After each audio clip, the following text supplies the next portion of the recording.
a large part of that success could be contributed to TVA and the weir dams that they put in to help control that oxygen. Absolutely. This river is nothing like it was. And the people that told me when I came on with the agency almost 30 years ago, they told me what this river was like, and it's not like that at all anymore. We've got great flows, great oxygen, and over the decades, those fish have responded. Now we've got lots of fish. So that is something we absolutely put a lot of focus on is water quality. We do a lot of testing.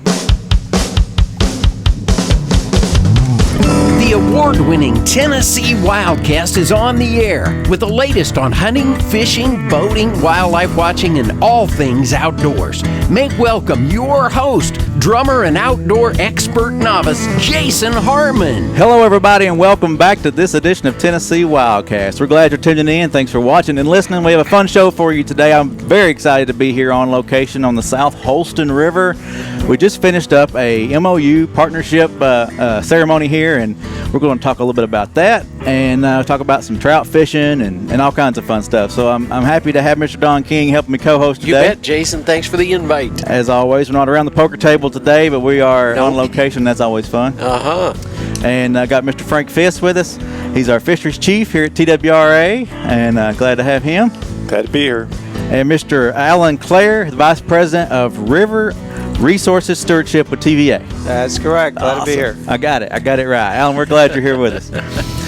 It's been a fun day. TVA organized a little ceremony today, and we celebrated this partnership between TWRA, TVA, Fish and Wildlife Service, and Georgia. So we're going to have more trout this year.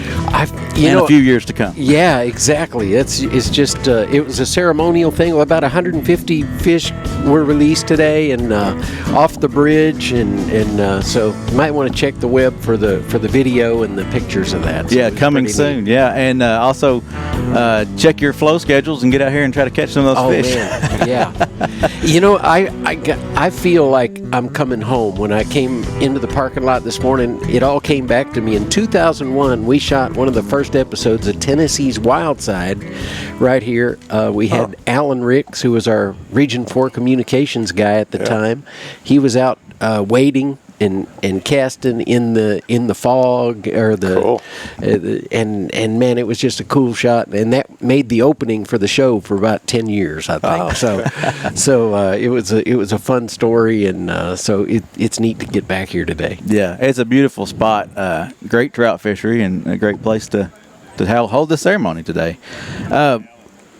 Don, did you want to say something about a radio station? You know what? Yeah, it's time for a radio shout-out time. Let's do that. We are so excited to welcome WJSQ to our family of affiliates, and they're in Athens. They're in Athens, Tennessee, and man, 101.7. So anyway, anyone listening out there in the Athens area, we are glad to have you on board. Thanks to Karen Webb for making it happen, and our sponsor there. Rural One, the leader in outdoor in rural lending. In rural lending. There you go. So anyway, glad to have you, and good to be here. Yeah, welcoming them. If you follow the show, you probably know we're on a few radio stations. I think it's around 22 now. But also, you can find us on iTunes. You can find us on Facebook, Instagram, YouTube. If you want to watch us, you can do that. If you want to listen, you can listen. So, exactly. It's always a fun show. I hope everyone enjoys them and gets a little bit out of each one of them. And today I think it's going to be a good one. Let's jump in and meet Alan. Alan, tell us about yourself and what you do for TVA, and then we'll get into kind of some of the things that's going on around us here. Yeah, sure. Thanks. And thanks again for having me. Hello, everyone. Alan Clare. So I have responsibility for a river and resource stewardship organization. And so that's a smorgasbord of responsibilities, right? So natural resources, which is, part of the responsibilities today. But then also our TVA Police and Emergency Management Services, or river management. So they're the folks that are responsible. I talked about river flow and temperatures and oxygenation and all of that. Also our real estate organization. And lastly, our dam safety organization, which is responsible for the structural integrity of these 104 or so dams that we're responsible for here in the valley. Okay, awesome. If speaking of flow, I think about the fishermen, and how do folks know what the flow is going to be, and how they know when's a safe time to go fishing, and what's a good time to hit these different waters that y'all control that on? Yeah, so there's an app. Yeah, there's an app for that, right? So there's always an app. There's always an app. So yeah, there's an app that they can go online and look at everything from river levels, flow. And there's also a vibrant network of various social media sites where fishermen share information as well. Yeah, we get the questions all the time. They'll call and want to know about the flows. Like, well, that's going to be TVA or sometimes Corps of Engineers. So you got to check those resources and see what the flow is going to be. Yeah, those TVA apps have been a lifesaver. Someone's been trying to work and fish in Tennessee. Other states don't have that opportunity to just look on an app, so that's been really great. And if you're fishing a tailwater particularly, you know how you're going to fish. If you're going to wade fish, you want the water to be off and give it time to come down and watch when it comes up. If you're in a boat, you obviously want to have water in most cases. So it matters how you're going to fish as to when you can fish. But it's great that you can at least plan a day out to do that. Yeah. Well, you were mentioning, we were talking earlier before the show about being safe. If the water's up, definitely it's a safety hazard. It could be a safety hazard, but you got to watch those boats too. People will be in boats at that point. So pick your time. Yeah, you don't want the water to bottom out on you, and you don't want, if you're in a boat and if you're wade fishing, you should be aware of when that water's coming to make sure you don't cross the creek and be ready to backpedal. Different tailwaters come up at different rates, and you should that social media part. People talk about how much time there is to get in and out of different places. Don't want the water. Better be safe than sorry. Yeah, it's cold water too, so there you got some serious risk there, and the cooler times of the year especially. Well, let's talk a little bit about what fish are behind us. What are we going to catch in the South Holston, and what were released today, and what goes on here on this part of the water? So the South Holston is arguably one of the best tailwater fisheries in the East, I would say, and it is over the years it has improved greatly due to water quality improvements. As of now, it is a premier wild trout fishery, or wild brown trout fishery. All the browns, we haven't stocked the brown trouts here since 2003. Wow! And their abundance is high. There's a lot of fish, so you will have fishermen that. That you're going to catch brown trout if you're fishing, but there's also rainbow trout that are stocked by the Fish and Wildlife Service and to some degree by our agency, Tennessee Wildlife Resources Agency, and those rainbow trout are stocked at a larger size. They're quote born in the river at 9 inches, so they do pretty well, and they have their following, and some of them fish survive multiple years and get larger, and the brown trout certainly get larger. And the fish that were stocked today was just to show an example of what kind of fish that are stocked when we do stock. And when we normally stock, we'll stock fish by the several hundred, and we'll use pipes and tube them right to the water. Right.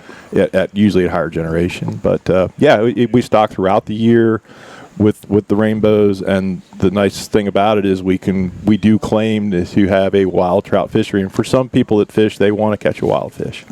And they can harvest fish. They can still have 7 fish. The krill the size limit is you can harvest anything under 16 inches. Can't have anything between 16 to 22 to protect those highly valued bigger fish. And you can have one over 22 if you catch a trophy and you want to keep it for that purpose or any purpose. And that's very doable here, isn't it? It's doable, yeah. Certain times of the year are better than others for that, and there's a lot for any fisherman here. If you're a really technical fly fisher, that you can get technical in a hurry. Yeah. You can fish bait, you can fish spinners, and different times of year are better. Different times of day are better for those different things. Well, speaking of the fish and having a wild stream, wild brown trout population, a large part of that success could be contributed to TVA and the weir dams that they put in to help control that oxygen. Absolutely. This river is nothing like it was. And the people that told me when I came on with the agency almost 30 years ago, they told me what this river was like, and it's not like that at all anymore. We've got great flows, great oxygen, and over the decades, those fish have responded. Now we've got lots of fish. So that is something we absolutely put a lot of focus on is water quality. We do a lot of testing. Actually, we've invested heavily in our reservoir improvement program, and so that's everything from oxygen levels. We spend somewhere around $2 million a year on liquid oxygen that we put in the case of South Holston here in our tailwaters, and that along with the Labyrinth weir dam you see behind us is helps to contribute to maintain proper oxygen levels. But then also flow and temperature and all of these other factors, right, to support our aquatic life. Yeah. Hey, Alan, for the radio folks, let's describe in words what the Labyrinth weir dam is. So it essentially, provides a tortuous flow, right? So and by so for example, when we're generating, you'll see the water levels come up, and it essentially acts like a waterfall. And that water flowing over the weir dam through the Labyrinth is what pulls in oxygen and helps to increase the oxygen levels in the water. Right. And then it helps with the flow during non-generation. Absolutely. times, right? Yes, as well. It helps to control the flow. Yeah. Well, and I've seen this is do lowhead dams do the same type of work? I saw a lowhead dam further down a little bit, but that kind of on the Clinch River, they'll call them re-regulation dams, and what they do, they're able to pulse water, fill it, and then at the rate that drops out, it maintains the flow in the river. I got you. And those minimum flows are what defines the ability of that river to hold fish. So it's great to have adequate minimum flows. Yeah. Yeah, just to add to that conversation too, so we also have what we call oxygenating hubs, right? Aerating hubs. Okay. So like our turbines and our hydro plants actually will pull in air as well, which also helps. And of course, that's the more cost-effective way, right, of oxygenating our water, because there is a cost, obviously, to the liquid oxygen supply. Gotcha.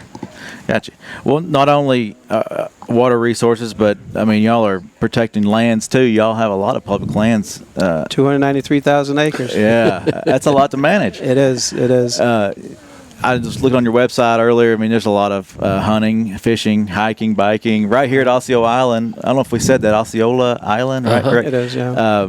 It's where we are today, and there's hiking here and trails and some biking nearby and boating access. But what all do y'all have for recreation and for folks to come check out your properties? If it's not this one, Yeah. So, you touched on all the four key areas, right? So it's the fishing, obviously world class. Jason's mentioned it a few times. But in addition to that, we also have tremendous hiking trails, all across our 7-state jurisdiction.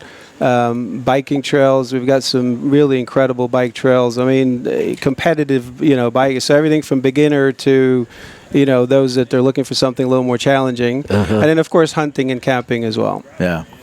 I think some folks forget about that sometimes when they're looking for places to go, and there's opportunity, right, even outside of our wildlife management areas, like with TVA and others. So that's and then cool. Of course all the marinas too on our lakes, right? So boating. Yeah. I live in Chattanooga, and I can tell you the amount of marinas and boats you see out on the lake on a nice day. So. Oh man, yeah, for sure. One thing I wanted to talk about too: 180,000 non-residents come here and fish. We're so close to Bristol, Virginia right now. I'm sure there's a lot of folks that come over. It's amazing what our resources offer for non-residents. People. Yeah, this area is just one of them. That 180,000 is for the whole state, I assume. And a place like the South Holston River, I know, draws a lot of non-resident anglers. Not only because it's close to two borders, but I've got colleagues in Pennsylvania that talk about people coming here to fish for trout, which is pretty neat because Pennsylvania is supposed to have great trout fishing. Yeah, right. Yeah, and the numbers I'm hearing are actually a little higher than that. I'm hearing over 500,000 that come, which obviously that's millions of dollars in recreational spend, which helps to boost our local economies. And it's really part of what makes this area just such a great place to live, work, and play. Yeah, I love it up in this area for sure. Hey, Alan. Tennessee. Sorry, I didn't mean to. Well, no, just the whole there. state of Tennessee is a great place to be. I know. And Alan, just curious. I know you're relatively new in your current position. I am. Correct. Okay. And you came from kind of a different part of TVA. Tell us a little bit about that. I did. Yeah. So I've spent 33 years on the generation side. So coal, gas, hydro. even a little bit of solar.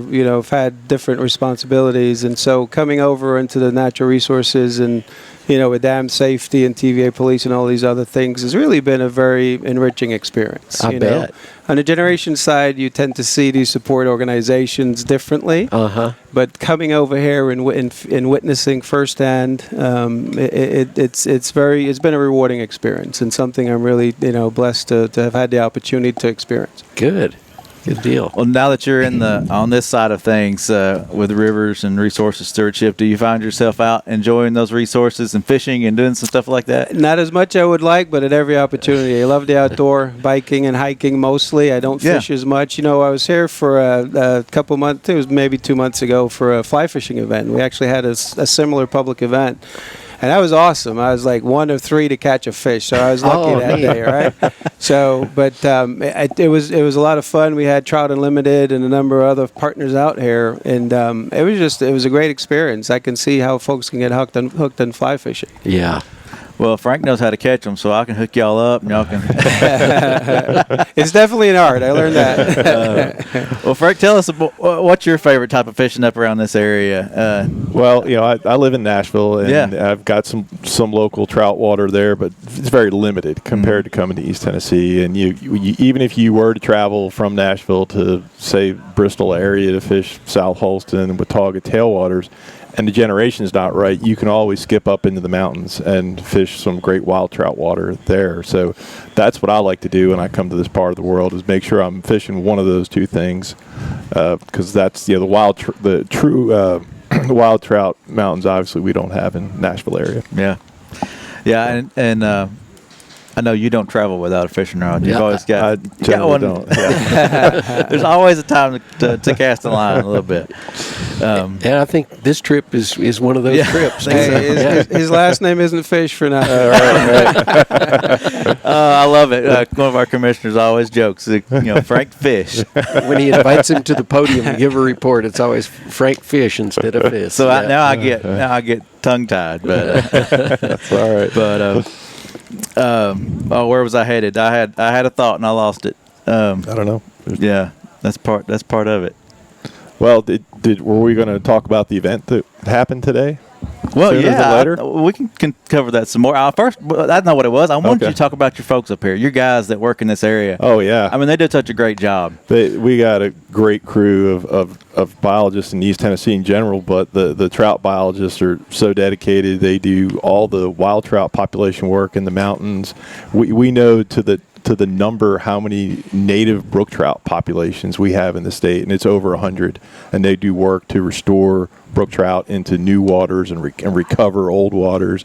They also work these tailwaters. We do an annual sample to just see how things are going, to make sure that what we expect to be happening is happening, make sure our regs are in line with what we're seeing, and that's they do a great job. And they do outreach. They come talk to fishing clubs.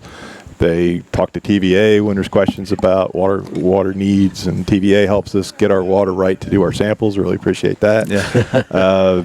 So we've got a great crew up here, and we have hatcheries in East Tennessee that also stock trout, and they coordinate well with the Fish and Wildlife Service hatcheries, and it's as this event was about, it's a partnership. So we get a lot done. Yeah, and then just recently, Sally Petrie was recognized. Oh, that's right. As, what was her award? Sally Petrie is our relatively new river and streams biologist in East Tennessee. So she does a lot of trout work, and she has gotten. She was recognized by Tennessee Wildlife Resources Agency as our biologist of the year for the Fisheries division. Yeah. So it was really. It's an honor for her, and we're honored to have her working with us. So it's great.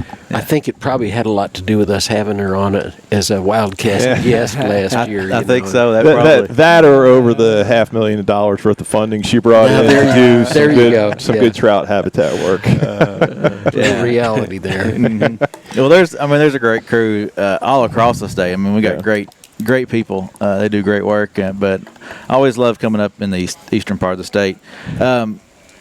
I think the regs are coming up, right? We're going to be setting regulations for the next couple seasons. Yeah, in a commission meeting very soon. Yeah. We'll be finalized. Hopefully, the commission will vote on our proposal package, and there's several. They're actually keeping on the trout theme. There's some changes to our delayed harvest areas, adding one, changing a date on another.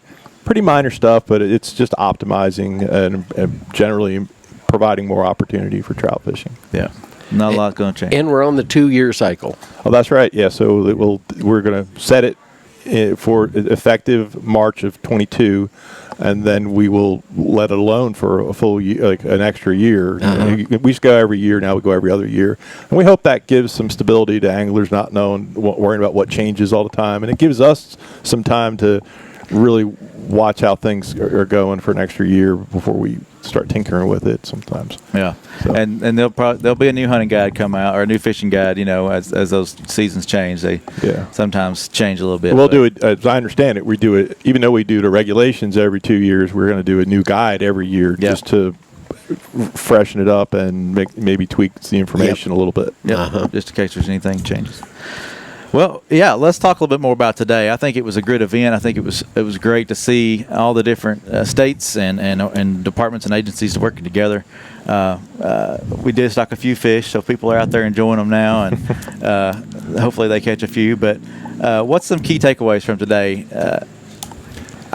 The partnerships. We've touched on it so many times today, right? I think it's just really good to see projects like this that allow us to work towards a common goal, and then seeing these outcomes.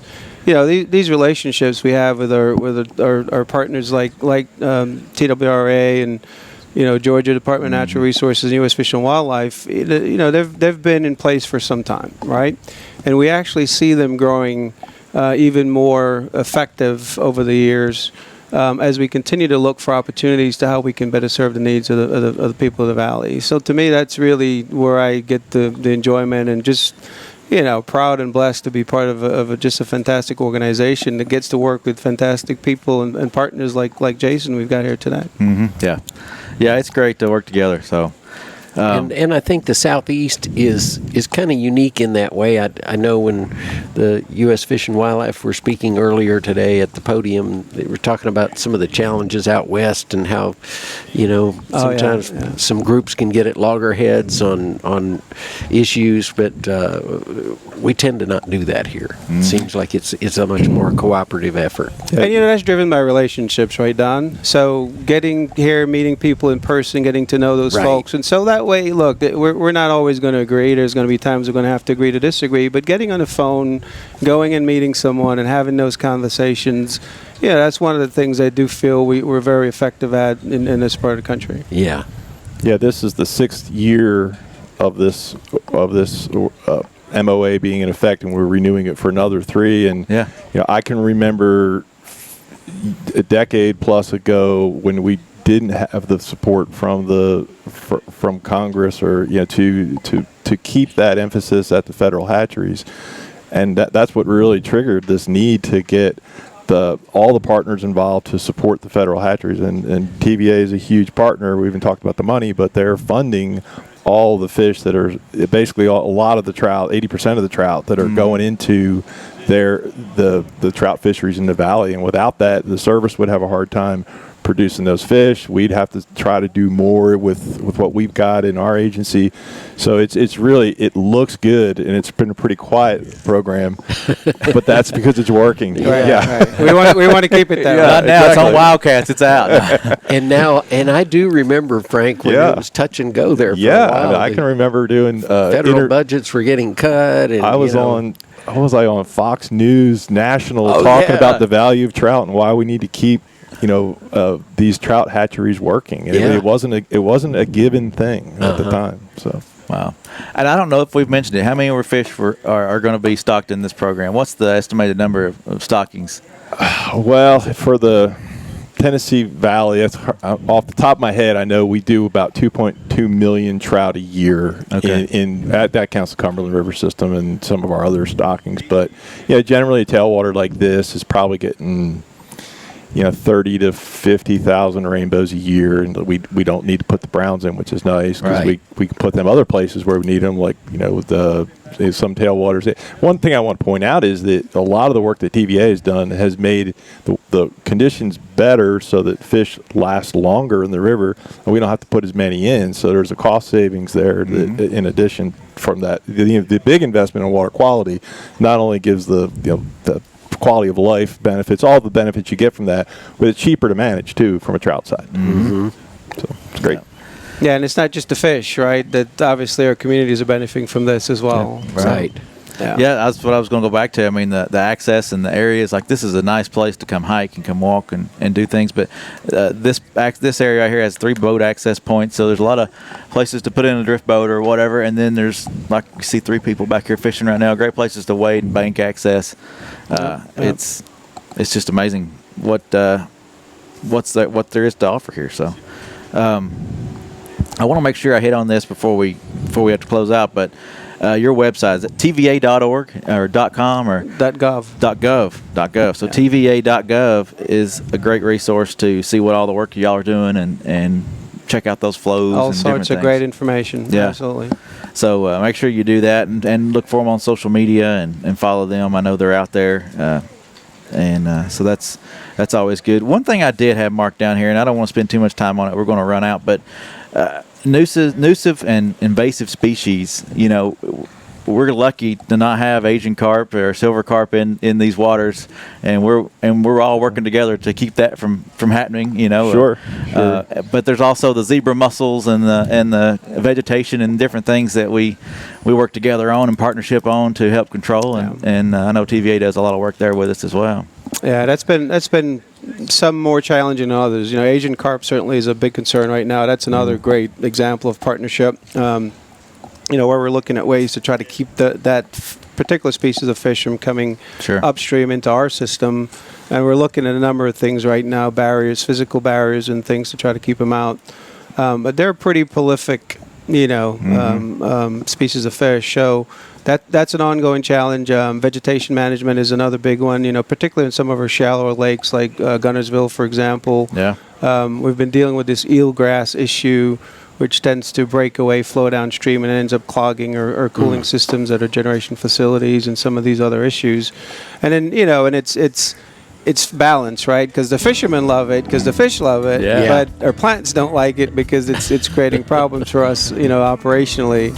And so trying to find that right balance, in terms of managing that particular aspect of our responsibility. But these are things, and obviously everything we do in concert with our partners to make sure we're in lockstep. Yeah. Well, I appreciate you guys. I appreciate what you do, and I think it's, like I said, we've said it multiple times. Great partnership, great. We're coming together, work together with these different states and organizations to make things happen, and it's fun. It's great. Thank you guys for being on. Remember TVA.org. Remember tnwildlife.org. TVA.gov. Listen at me. .gov. You'll get it right eventually. TVA.gov. Just Google Tennessee Valley Authority. There you go. That's the easiest way. What am I doing? But if you want to know more about Tennessee Wildlife Resources Agency, that's tnwildlife.org. You can buy a license at GoOutdoorsTennessee.com, and you can follow us on social media. We're out there. Also follow TVA on social media. Alan, thank you. Thank you, Alan. And great job by you guys too. This actually helps to spread the word and all of these opportunities that we have here in our backyard. Yeah, just trying to get it out best we can. Frank, thank you. Thank you. It's always fun to come on. Go fishing. Yeah. Got a little time today. The weather's going to hold off a while. Yeah. That's all that's left today. Let's go fishing. That's a good one to end on. Don, thank you. Thank you. Todd, thank you for running the board. This is Tennessee WildCast, and we'll see you next time. Thanks for tuning in. Stay connected with TWRA by visiting our website at tnwildlife.org and follow us on Facebook, Twitter, and Instagram. Hey, it's all about Tennessee wildlife. It's what we do.